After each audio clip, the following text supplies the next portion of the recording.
الحمد لله رب العالمين والعاقبة للمتقين والصلاة والسلام على سيد المرسلين وعلى آله وصحبه أجمعين. أما بعد فأعوذ بالله من الشيطان الرجيم. بسم الله الرحمن الرحيم. قل إنني هداني ربي إلى صراط مستقيم دينا قيما ملة إبراهيم حنيفا وما كان من المشركين.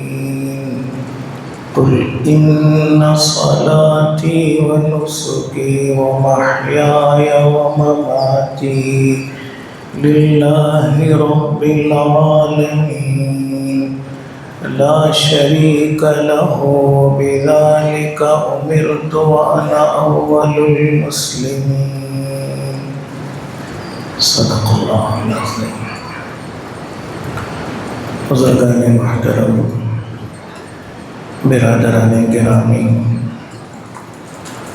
اللہ تعالیٰ کی مہربانی اور اس کے فضل سے عید الاضحیٰ کی نماز ادا کرنے کی توفیق ہو رہی ہے. اللہ تعالیٰ قبول فرمائے.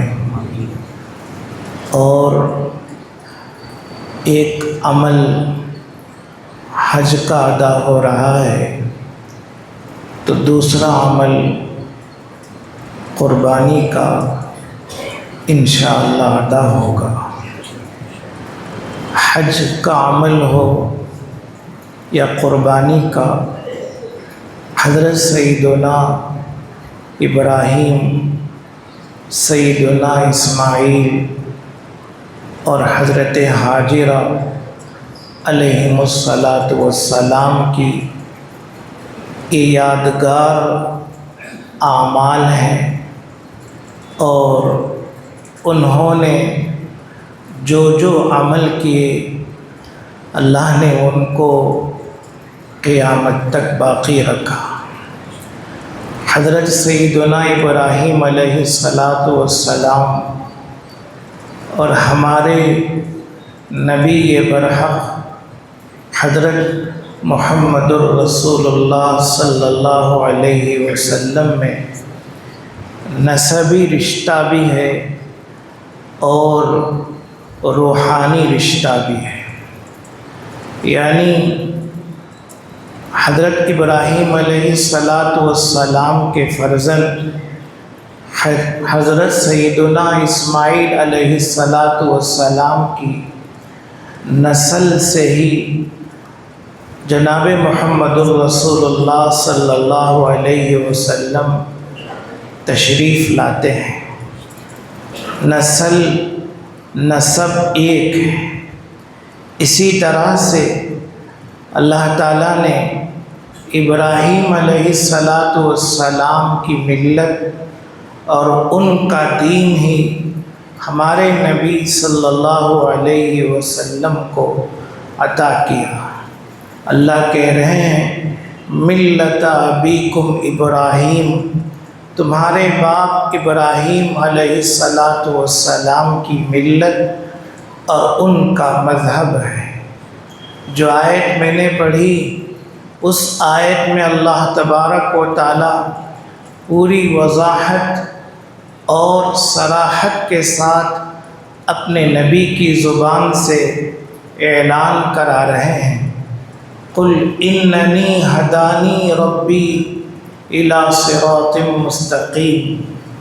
اے پیغمبر آپ کہیے یقیناً مجھے میرے پروردگار نے سیدھے راستے کی ہدایت دی ہے. قل اننی ہدانی ربی الی صراط مستقیم، سیدھا راستہ کون سا ہے؟ دینا قیما ملت ابراہیم، ملت ابراہیم حنیفہ، پاکیزہ بالکل سیدھا دین، سیدھا راستہ، دینا قیما ملت ابراہیم حنیفہ، جو سیدنا ابراہیم علیہ السلام کی ملت اور ان کا مذہب ہے، اور ابراہیم علیہ السلام حنیف تھے، تمام باطل دینوں سے منہ موڑے ہوئے تھے، اور ایک دین کی طرف جو اللہ تبارک و تعالیٰ نے نازل فرمایا تھا اس کی طرف رخ کیے ہوئے تھے، اور وہ مشرکین میں سے نہیں تھے۔ فرمایا قل ان صلاتی و نسکی و محیای و مماتی للہ رب العالمین، اے پیغمبر آپ کہیے، اعلان کیجئے، یقیناً میری نماز، میری قربانی اور میرا جینا اور میرا مرنا اللہ رب العالمین کے لیے ہے۔ میری نماز اور میری قربانی، نسکی اس کا ایک معنی قربانی کے ہے، اور ایک معنی دین کے سبھی اعمال کے ہیں، اور ایک تیسرا معنی حج کے ارکان کے ہیں، اور علماء نے تینوں معنی مراد لیے ہیں کہ میری نماز اور میری ہر عبادت اور میرا جینا اور میرا مرنا سب اللہ رب العالمین کے لیے ہے، لا شریک لہ، اس کا کوئی شریک نہیں، وبذالک امرت، اور مجھے اسی بات کا حکم دیا گیا کہ میں اعلان کروں کہ اللہ کے سوا کوئی معبود نہیں، معبود برحق صرف اللہ تبارک و تعالیٰ کی ذات ہے۔ اس کا اعلان اللہ نے اپنے نبی کی زبان سے کرایا ہے، اور اللہ کے نبی علیہ السلام صاف اعلان کر رہے ہیں وَبِذَالِكَ أُمِرْتُ وَأَنَا أَوَّلُ الْمُسْلِمِينَ، اور میں پہلا مسلمان ہوں۔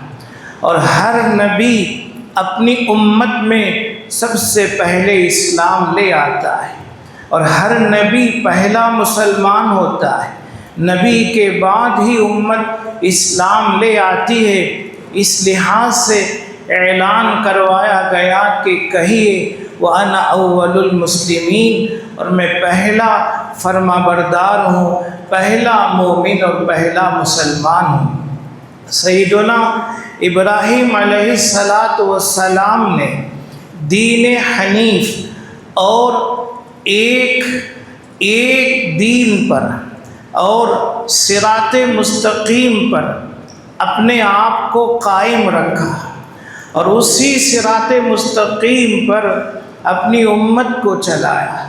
پھر ابراہیم علیہ السلام کا دین ہی آگے پھیلتا رہا اور آگے بڑھتا رہا، یہاں تک کہ سیدنا اسحاق، پھر حضرت یعقوب، پھر حضرت یوسف، پھر حضرت موسیٰ، اسی طرح سے بے شمار انبیاء ہیں، انہوں نے سیدنا ابراہیم علیہ السلام کا دین آگے بڑھایا۔ پھر ادھر ابراہیم علیہ السلام کے دوسرے فرزند سیدنا اسماعیل علیہ السلام کی نسل چلتی ہے، لیکن کوئی نبی نہیں پیدا ہوتا، اور اسی نسل سے بہت طویل زمانے کے بعد اللہ تعالیٰ ہم سب کے آقا تاجدار مدینہ جناب محمد الرسول اللہ صلی اللہ علیہ وسلم کو پیدا فرماتے ہیں۔ لہذا ابراہیم علیہ السلام کا دین اور مذہب وہی ہمارا دین اور ہمارا مذہب ہے۔ بعض اعمال میں فرق ہے، لیکن عقائد میں کوئی فرق نہیں، اور اعمال میں بھی کوئی فرق نہیں۔ ابراہیم علیہ السلام کا دین ہمارے نبی صلی اللہ علیہ وسلم نے اپنی امت پر پیش کیا اور یہی دین قیامت تک چلے گا، قیامت تک رہے گا۔ اعلان کر دیا گیا ان الدین عند اللہ الاسلام، دین تو اللہ کے نزدیک صرف اسلام ہے۔ وَمَن يَبْتَغِ غَيْرَ الْإِسْلَامِ دِينًا فَلَن يُقْبَلَ مِنْهُ، اور جو کوئی اسلام کے علاوہ اور کوئی دین چاہے گا، طلب کرے گا، اس کو تلاش کرے گا، ہرگز ہرگز اس سے قبول نہیں کیا جائے گا، اور وہ آخرت میں گھاٹے اور نقصان میں رہے گا، نقصان اٹھانے والوں میں، یعنی اس کو نجات حاصل نہیں ہوگی۔ یہ اعلان انبیاء کی زبان سے اللہ تبارک و تعالیٰ کرا رہے ہیں۔ لہذا جو ایمان ہمیں نصیب ہوا ہے اس ایمان پر باقی رہنا، اپنے آپ کو باقی رکھنا، اپنے اہل و عیال کو، اپنی اولاد در اولاد کو اور پوری امت کو باقی رکھنا، یہ ہمارے ذمہ ضروری ہے۔ اس کی محنت ہو کہ جو سرمایہ، جو بہترین پونجی، جو بہترین چیز ہم کو ملی ہے، جو شاندار مذہب ہم کو نصیب ہوا ہے، اس کو ہم باقی رکھیں۔ آج جو امت میں سب سے بڑا فتنہ پیدا ہوا ہے وہ ارتداد کا، یعنی دین سے منہ موڑنے کا اور دین سے پھر جانے کا فتنہ ہے۔ ماضی میں ارتداد کا فتنہ ایسا تھا کہ اس کا تصور کرنا بھی مشکل تھا، لیکن آج دین سے، اسلام سے منہ موڑنے کا اور اسلام کو چھوڑ کر دوسرے باطل دین کی طرف جانے کا ایک عام رواج ہو رہا ہے۔ بہت ساری سینکڑوں ہزاروں لڑکیاں نعوذ باللہ مرتد ہو رہی ہیں، اور بہت سے لڑکے مرتد ہو رہے ہیں، بہت سے بڑے لوگ مرتد ہو رہے ہیں، جبکہ اس کا تصور بھی نہیں تھا اور پہلے سوچ بھی نہیں سکتے تھے۔ ایمان اتنا پیارا اور اتنا مضبوط ہوا کرتا تھا۔ لہذا سوچے ایسا کیوں ہو رہا ہے؟ ایک ہی بات ہے کہ ایمان ہمیں وراثت میں ملا ہے اور ہمارے صحابہ کو محنت سے اللہ نے وہ دین عطا کیا تھا۔ صحابہ کرام نے بڑی محنت کی، بڑی قربانیاں دیں، جب انہیں یہ دین نصیب ہوا تھا، اور آج ہم کو وراثت میں اور میراث میں یہ دین ملا ہے، اس لیے ہمارے پاس اس کی قدر نہیں ہے۔ ہر مسلمان کے ذمے یہ ضروری ہے اسلام کی حقانیت کو پہچانے، اسلام کے حق ہونے کو پہچان کر اسلام پر اپنے آپ کو باقی رکھیں۔ ارتداد کا فتنہ ایسا ہے، اگر خدا نخواستہ کوئی مرتد ہو جائے تو اس کا نکاح ٹوٹ جاتا ہے، اس کا حج خراب ہو جاتا ہے، اس کی نماز، اس کا روزہ، اس کی زکوٰۃ، اس کی ساری عبادتیں ضائع ہو جاتی ہیں۔ کوئی عبادت جو اس سے پہلے اس نے کی تھی اور اللہ نے قبول بھی کی تھی، اب اس کو اللہ تبارک و تعالی مردود کر دیتے ہیں، نامقبول کر دیتے ہیں۔ دوسرے پارے میں صاف اعلان ہے وَمَن يَرْتَدِدْ مِنْكُمْ عَنْ دِينِهِ فَيَمُتْ وَهُوَ كَافِرٌ فَأُولَٰئِكَ حَبِطَتْ أَعْمَالُهُمْ فِي الدُّنْيَا وَالْآخِرَةِ۔ فرمایا اور تم میں سے جو کوئی مرتد ہو جائے، العیاذ باللہ، دین حنیف، دین ابراہیم، ہمارے نبی جناب محمد الرسول اللہ صلی اللہ علیہ وسلم کا یہ دین چھوڑ دے، کفر اختیار کرے، العیاذ باللہ، جو دین بھی اختیار کرے گا وہ کفر ہی ہوگا اور کوئی دین برحق نہیں ہے۔ اور فرمایا الکفر ملت واحدہ، کفر ایک ہی مذہب ہے، خواہ یہودیت کی شکل میں ہو، عیسائیت اور نصرانیت کی شکل میں ہو، یا کسی اور مذہب کی شکل میں ہو۔ لہذا وَمَن يَرْتَدِدْ مِنْكُمْ عَنْ دِينِهِ، اور تم میں سے جو کوئی مرتد ہو جائے، اپنا دین چھوڑ بیٹھے، منہ پھیر لے، منہ موڑ لے، فرماتے ہیں یہ وہ لوگ ہیں ان کے اعمال ضائع ہو جائیں گے، دنیا میں اور آخرت میں دونوں جگہ ضائع ہو جائیں گے۔ وَأُولَٰئِكَ أَصْحَابُ النَّارِ هُمْ فِيهَا خَالِدُونَ، یہ جہنمی لوگ ہیں، ہمیشہ ہمیش جہنم میں رہیں گے۔ اسلام نے ارتداد پر قتل کی سزا سنائی، یہی سزا تورات میں ہے، یہی سزا انجیل میں ہے اور دیگر کتابوں میں ہے، اس لیے کہ اسلام قبول کرنے کے بعد اسلام سے منہ موڑ لینا یہ بہت بڑی بغاوت سمجھی جاتی ہے، اور بغاوت کی سزا ہر چیز میں ہر جگہ قتل ہے، اور اسے کوئی عزت اور کوئی مقام نہیں دیا جاتا ہے۔ اس لیے ہم اپنے دین کی قدر و قیمت پہچانیں۔ دیکھیں حضرت ابراہیم علیہ السلام کے ساتھ واقعہ پیش آیا، اور نمرود نے اور کفر نے آپ کو آگ میں ڈالا۔ جب آگ میں ڈالے جا رہے تھے توپ کے ذریعے سے، بڑا سنگین موقع تھا اور خطرناک گھڑی تھی، ایسی آگ تھی کہ آسمان کی خبر لا رہی تھی، اتنی خطرناک آگ تھی۔ ابراہیم علیہ السلام تنہا مسلمان ہیں، کوئی مسلمان نہیں، ان کو آگ میں ڈالا جا رہا ہے۔ کہہ رہے ہیں قالوا حرقوه وانصروا آلہتکم ان کنتم فاعلین، کہہ رہے ہیں ان کے لوگ کہ ان کو جلا ڈالو اور اپنے معبودوں کی مدد کرو، ان کو جلا ڈالو اور اپنے معبودوں کی مدد کرو، اگر تم کر سکتے ہو تو یہ کرو۔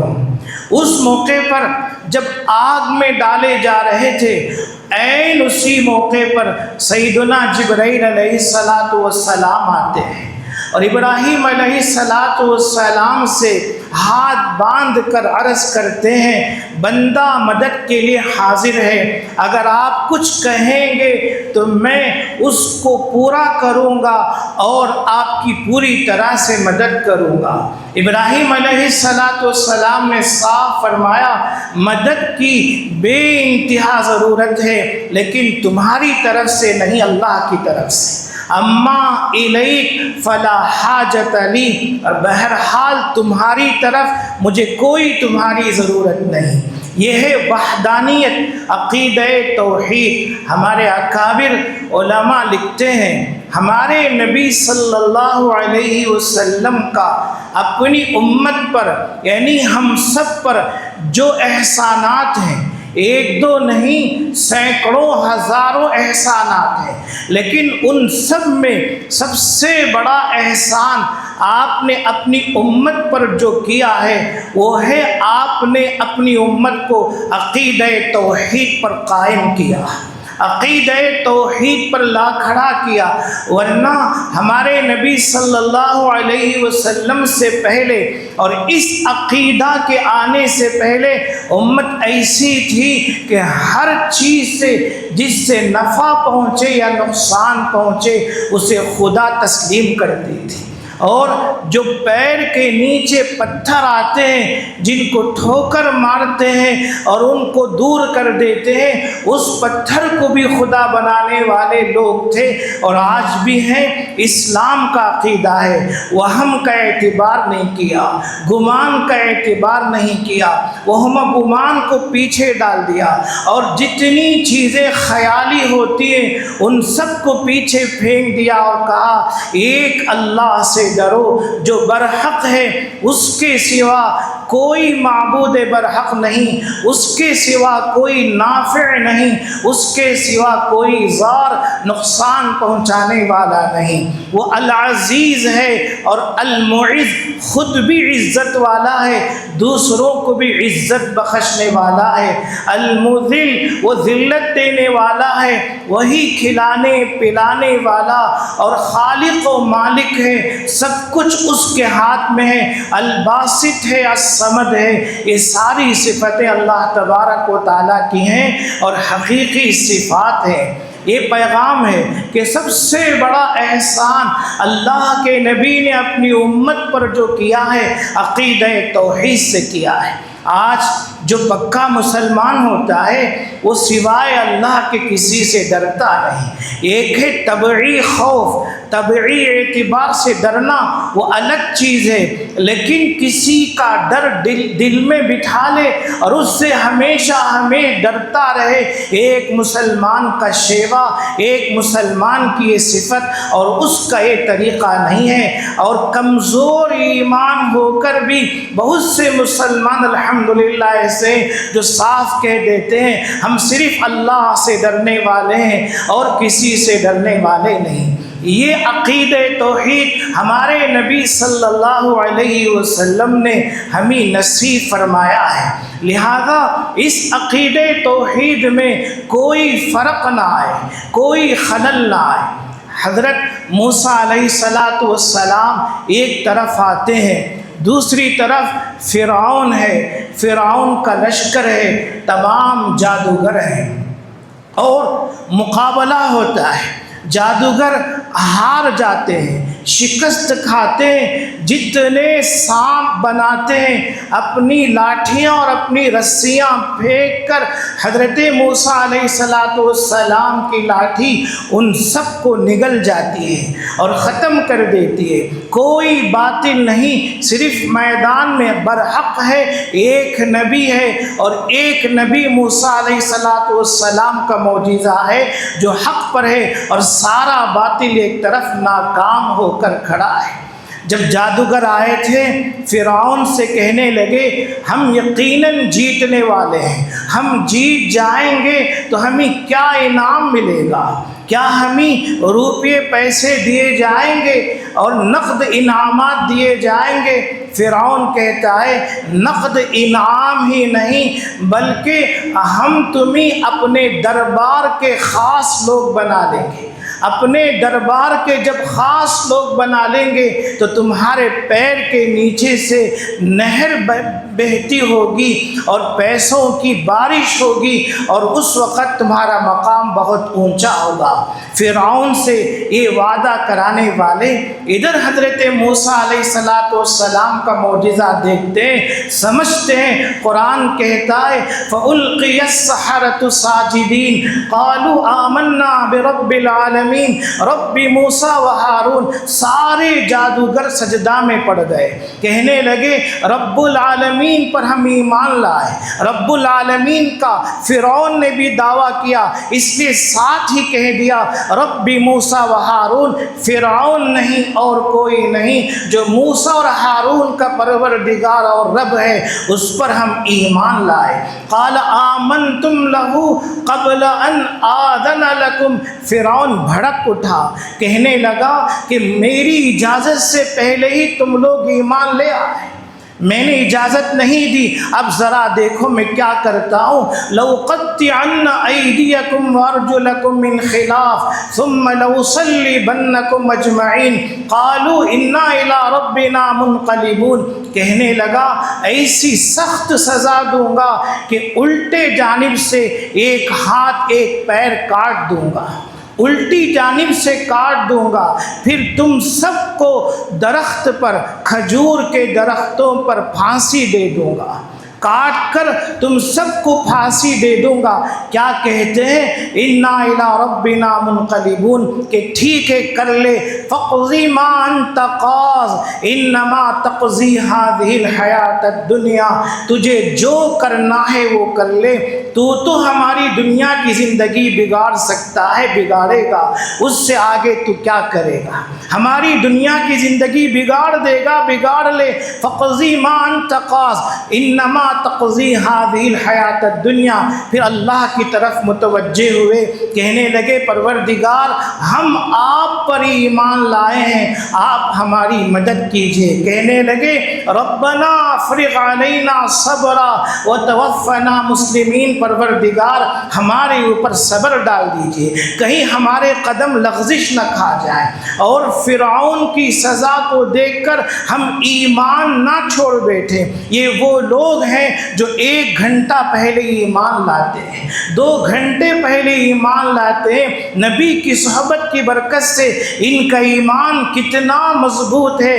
فرعون کو چیلنج دے رہے ہیں جو کرنا ہے وہ کر لے، ہمارا کچھ بگاڑ نہیں سکتا، اور اللہ سے دعا کر رہے ہیں۔ یہ دعا نہیں مانگی کہ پروردگار سزا ٹال دے، دور کر دے اور ہماری مدد کر دے، ہمیں بچا لے، یہ دعا نہیں مانگی، کہا ربنا افرغ علینا صبرا وتوفنا مسلمین، پروردگار ہمارے اوپر صبر ڈال اور اسلام کی حالت میں ہمیں وفات دے، ہمیں موت دے۔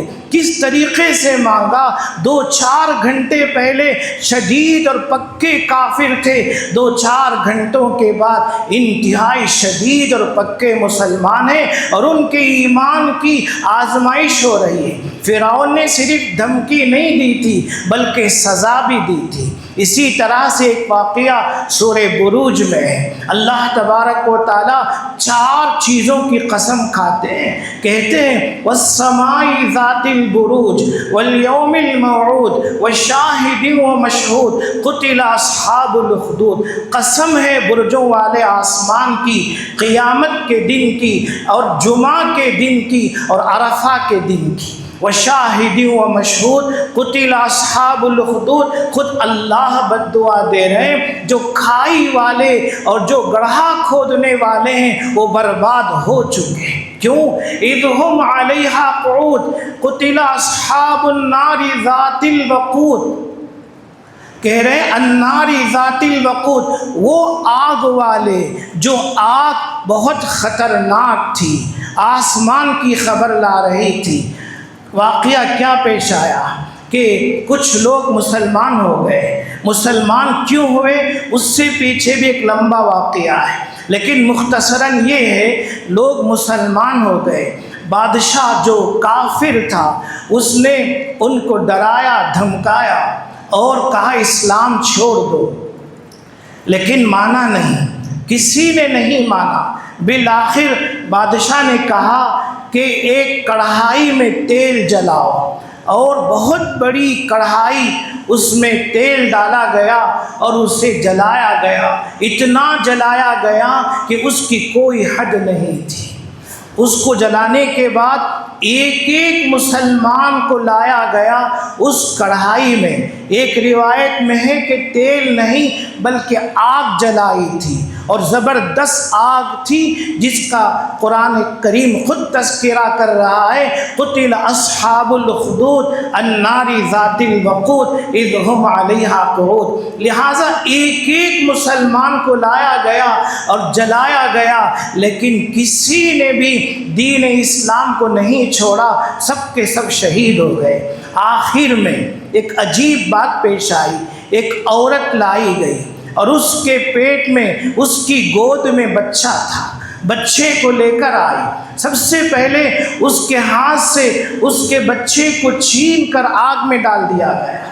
اب اس کی ممتا، جو ماں ہے، ماں کی ممتا مشہور ہوتی ہے، تڑپ اٹھی، اور ارادہ یہ تھا ان لوگوں کا کہ جب بچہ جل اٹھے گا تو کم سے کم ماں تو ایمان چھوڑ دے گی، اسلام چھوڑ دے گی۔ تو اس کے ہاتھ سے چھین کر بچے کو آگ میں ڈال دیا گیا۔ اب بے صبری کا مظاہرہ کرنے ہی والی تھی، اچانک اس بچے نے جلتے ہوئے آواز دی کہ ماں ہرگز پیچھے نہ ہٹنا، آگ میں چلی آنا، میں یہاں بہت راحت سے ہوں، بہت راحت سے ہوں، تم نہ ڈرنا نہ گھبرانا۔ اللہ نے بچے کو گویائی عطا کی، اس نے زبان سے کہا، اور ماں پھر آگ میں آتی ہے، وہ بھی شہید ہوتی ہے۔ کہتے ہیں 12,000 مسلمان تھے اور یہ سب کے سب جلا دیے گئے، شہید ہو گئے، لیکن کسی نے بھی ایمان پر کوئی سودا نہیں کیا، ایمان پر آنچ آنے تک نہیں دیا۔ اسی لیے حدیث شریف میں یہ بات بتائی گئی، بخاری شریف کی روایت ہے، مسلم شریف کی روایت ہے، حضرت انس راوی ہیں، فرمایا ثلاث من کن فیہ وجد بہن حلاوت الایمان، 3 باتیں جس شخص میں پائی جائیں گی وہ ایمان کی ضرور مٹھاس پائے گا۔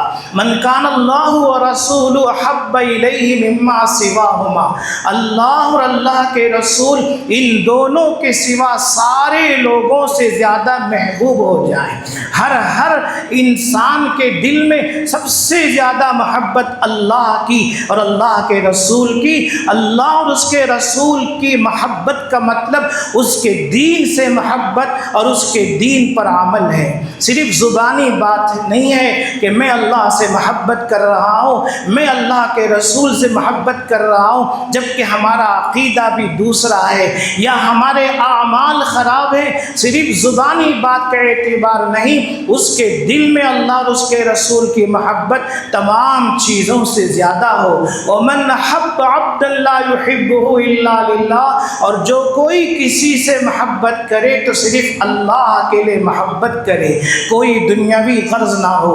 تیسری بات بتائی وَمَنْ يَكْرَهُ أَنْ يَعُودَ فِي الْكُفْرِ بَعْدَ إِذْ أَنْقَذَهُ اللَّهُ مِنْهُ كَمَا يَكْرَهُ أَنْ يُلْقَى فِي النَّارِ، کہ آدمی کفر میں واپس جانے کو ایسا ہی ناپسند کرے جیسے اسے آگ میں ڈالا جائے وہ ناپسند کرتا ہے، آگ میں ڈالے جانے کو پسند نہیں کرتا، ایسے ہی کفر میں جانے کو ناپسند کرے۔ لہذا یہ بہت بڑی ملت، بہت بڑی شریعت اللہ تبارک و تعالیٰ نے عطا کی۔ اللہ تبارک و تعالیٰ تو اپنے نبی کو بلکہ تمام انبیاء سے کہہ چکے ہیں۔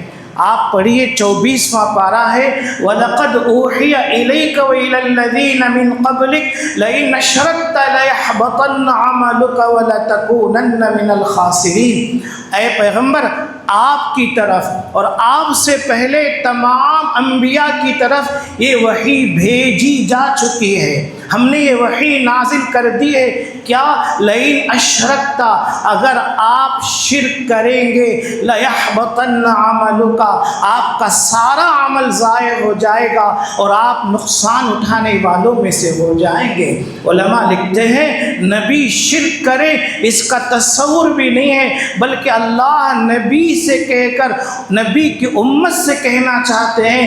جب نبی سے ہم یہ کہہ رہے ہیں تو نبی کی امت کا کیا اعتبار ہے؟ لہٰذا ہماری عزت، ہمارا مقام اور اللہ نے جو کچھ ہمیں عطا کیا ہے وہ اسلام کی اور ایمان کی بنیاد پر عطا کیا ہے۔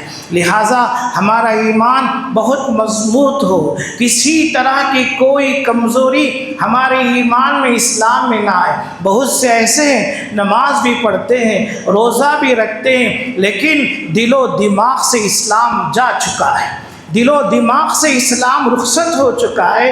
ایسی باتیں سنتے ہیں کہ ان کا اللہ پر ایمان مشکل ہے، اللہ پر ایمان کامل نہیں ہے، اللہ کی ذات کے تعلق سے شک ہے، اللہ کے رسول کی ذات کے تعلق سے شک ہے، دین اسلام کے تعلق سے بہت سے شبہات اور شکوک اپنے دل و دماغ میں رکھتے ہیں، جبکہ ہمارے بڑوں کا یہ حال نہیں تھا۔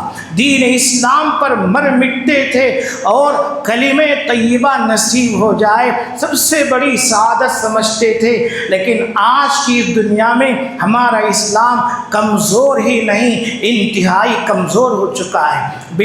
خاص طور پر اس دور میں جو دور ہم گزار رہے ہیں، جو زمانہ ہم گزار رہے ہیں یہ زمانہ ہماری آنکھوں کے سامنے ہے، مرتد بنانے کی، دین اسلام سے دور کرنے کی بڑی سازشیں ہو رہی ہیں، لاکھوں روپیوں کا انعام دیا جا رہا ہے، کبھی لڑکیاں مرتد ہو رہی ہیں جہیز کے نام پر، تو کبھی لالچ کی وجہ سے، اکثر و بیشتر لالچ کی وجہ سے مرتد ہو رہی ہیں، اور کبھی نوجوان مرتد ہو رہے ہیں، کالج میں پڑھنے والے، یونیورسٹی میں پڑھنے والے اور دوسری جگہوں میں پڑھنے والے، وہ اپنا ایمان مضبوط نہیں رکھے ہیں، جبکہ ایمان مضبوط ہو جبھی نجات ہوگی، ورنہ نجات کا تصور کرنا بھی مشکل ہو جائے گا۔ اللہ تبارک و تعالیٰ نے اپنے نبی سے فرمایا، صاف صاف کہا، دیکھیے فرعون نے صرف جادو کرنے والے لوگوں کو، موسیٰ علیہ السلام کی قوم ہی کو سزا نہیں دی تھی، بلکہ اپنی بیوی حضرت آسیہ کو بھی سخت سزا دی تھی۔ اللہ تبارک و تعالیٰ قرآن کریم میں سورہ تحریم میں ان کا کس بہترین انداز سے تذکرہ کر رہے ہیں۔ اللہ کہہ رہے ہیں وَضَرَبَ اللَّهُ مَثَلًا لِّلَّذِينَ آمَنُوا امْرَأَتَ فِرْعَوْنَ، ہم مثال بیان کرتے ہیں اہل ایمان سے فرعون کی بیوی کی، ہم مثال بیان کر رہے ہیں، ہم بیان کر رہے، اور مثال کے طور پر فرعون کی بیوی کا نام لے رہے، کیا کہنے لگی، اذ قالت رب ابن لی عندک بیتا فی الجنہ ونجنی من فرعون وعملی ونجنی من القوم الظالمین۔ فرعون نے شاہی محل سے اٹھا کر پھینک دیا، دعا مانگی پروردگار جنت میں مجھے محل نصیب فرما، اپنے پاس رب ابن لی عندک بیتا فی الجنتی، جنت میں محل نصیب فرما، فرعون اور اس کے ظالم لشکر سے مجھے نجات نصیب فرما، اور دیگر ظالموں سے بھی نجات نصیب فرما۔ اللہ تعالیٰ ان کی مثال دے کر کہہ رہے ہیں کہ اللہ نے ان کا ایمان بچایا، سیدنا موسیٰ علیہ السلام پر ایمان لائی تھی، اللہ نے ان کے ایمان کی حفاظت کی۔ آج ہم تڑپ کر دعا نہیں مانگتے، اللہ سے مانگنے کی، رو رو کر مانگنے کی ضرورت ہے، پروردگار ہمارا ایمان بھی اور دیگر اور لوگوں کا، پوری امت کا ایمان بھی خطرے میں ہے، ہماری حفاظت کر، ہمارے دین و ایمان کی، عزت و آبرو کی، جان اور مال کی، ہر چیز کی حفاظت کر۔ آج ہماری مسجدیں محفوظ نہیں، مدرسے محفوظ نہیں، اور کوئی بھی دینی شعار محفوظ نہیں ہے، بڑی مشکل دور سے ہم گزر رہے ہیں، اس لیے صرف معمولی عبادتیں کافی نہیں ہوں گی جب تک ہمارا ایمان مضبوط نہیں ہوگا۔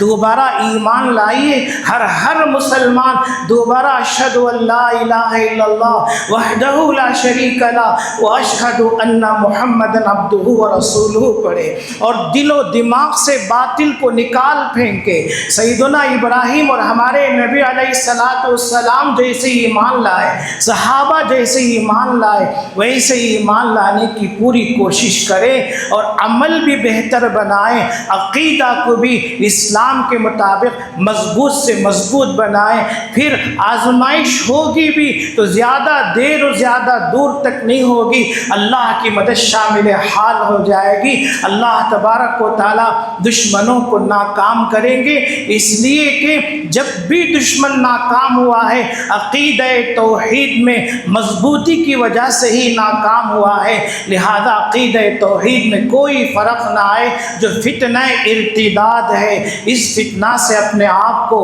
اور سبھی مسلمانوں کو بچانے کی پوری کوشش کریں، اللہ تعالی ہمیں اس کی توفیق عطا فرمائے۔